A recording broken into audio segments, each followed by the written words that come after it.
Ladies and gentlemen, welcome to the press conference of Andy Murray. Congrats, Andy.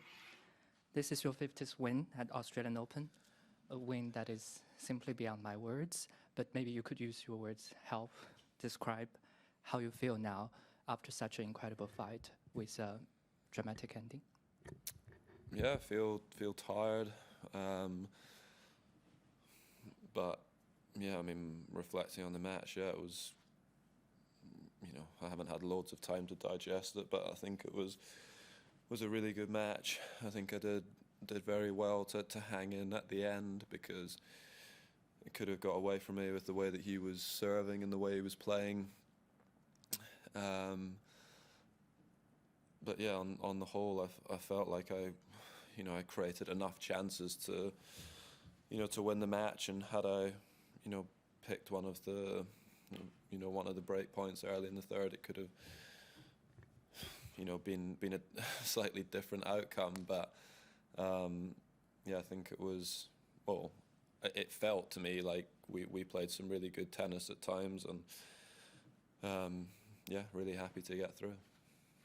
Thank you, Andy. We'll keep this one short, and questions please on the floor. When you speak your questions, please speak about your name and outlets first. Thank you. Questions, please. Eleanor. Hi, Andy. Eleanor Crooks, Press Association. Well done. Obviously, you've won huge titles and so many big matches, but I just wonder, what were the emotions like today compared to those other previous victories, and does it feel different because of everything that you've been through? Yeah, I mean, I think, the last few years, yeah, like I've certainly questioned myself at times, and there's certainly a lot of people questioned me and my ability, and whether I could, yeah, still perform at the biggest events and the biggest matches. And yeah, I felt very proud of myself after the match, and that's not something that I've generally felt over the years at the end of tennis matches. But yeah, I think I'm proud of the work that I put in the last few months. I trained really, really hard, over in Florida, getting ready to play here, and I'm really proud of how I fought through that match at the end, when, like I said, it could have got away from me. How I played, and the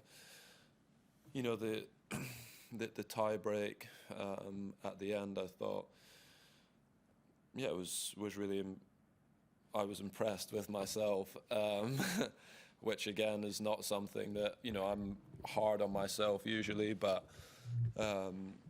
yeah, tonight I need to give myself some credit, because the last few years have been tough. I've lost a few of those matches, those type of matches, and the slams the last couple of years, whether that's the Tsitsipas match or whatever, or Isner at Wimbledon and stuff, and that that one could have gone the other way tonight, but I stayed strong, and I deserve to win.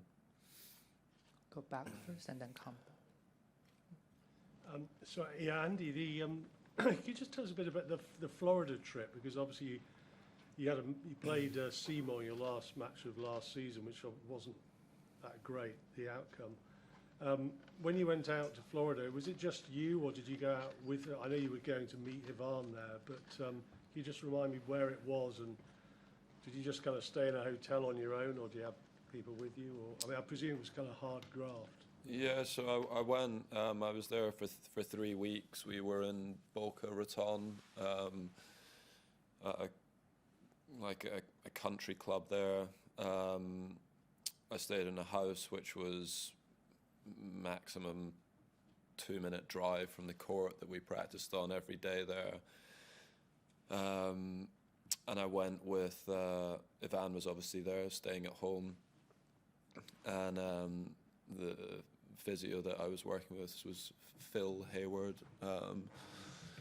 who was there with me for the whole 3 weeks. Hiltz came out for a couple of weeks of it as well, and yeah, we trained there not every day. We had obviously some days off, but yeah, put a lot of work in on the court. I did a lot of you know, a lot of cardio work off it on the bike and on the Versa climber. And yeah, just, you know, lived a pretty sort of basic life, like for those weeks. Like I was just, yeah, I'd get up same time most mornings and, you know, go grab a coffee, get down to the practice court, spend 2.5, 3 hours on the court, have lunch, and then head to the gym in the afternoon, or sometimes go back on the court again. And yeah, just, you know, had very, very little distractions. I was totally focused on my training and on my tennis, on the things that I needed to do to get better. And, you know, it's something that, you know, I'll definitely look to do at times during the rest of this year to make sure I, you know, dedicate enough time to, you know, the hard work and improving my game. Matt? Matt Furman with the New York Times. What is the difference that Ivan makes?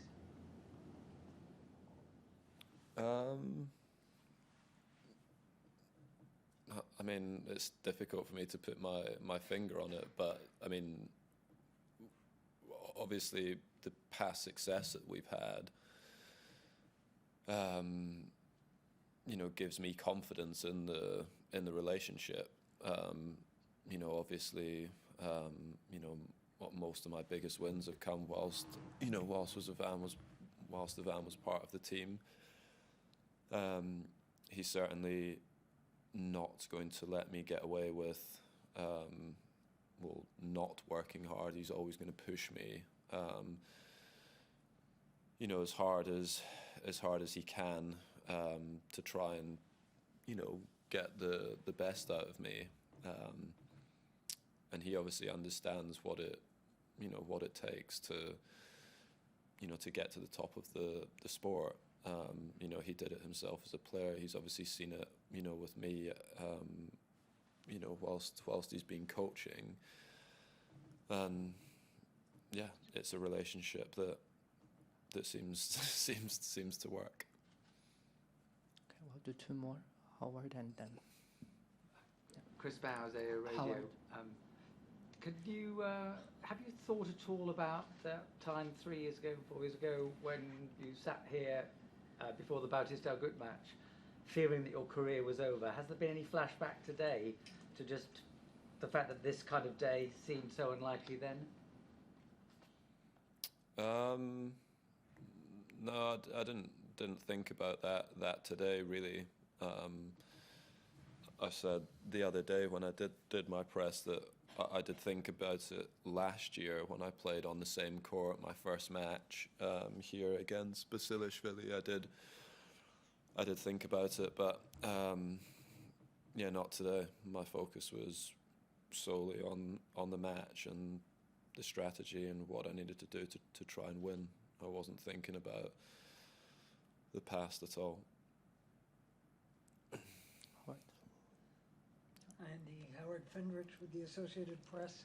A match like that is obviously going to take a physical toll on anyone, no matter their age and the state of their hips, etc. For you now, I mean, you sat down, the first thing you said was you're quite tired, understandably. How difficult will it be to prepare yourself for another match? And how different is what you'll go through now than for you maybe 5 or 10 years ago? I mean, the process is pretty similar, to be honest, in terms of what I'll do. The one thing I've definitely got better at recently, and probably since I had the kids, you know, I used to always go to bed quite late, but I tend to get myself in bed much earlier, so prioritize my sleep probably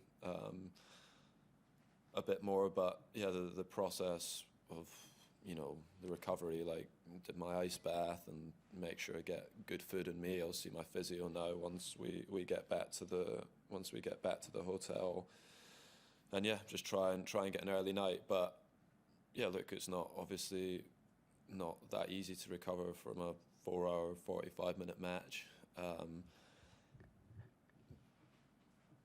but I have put myself in the best chance to be able to do that, you know, with the training and stuff that I've done the last few months. So I wouldn't expect myself to feel perfect on Thursday, but hopefully I'll be in a good place. Thank you, everyone. Thank you for your participation. Thank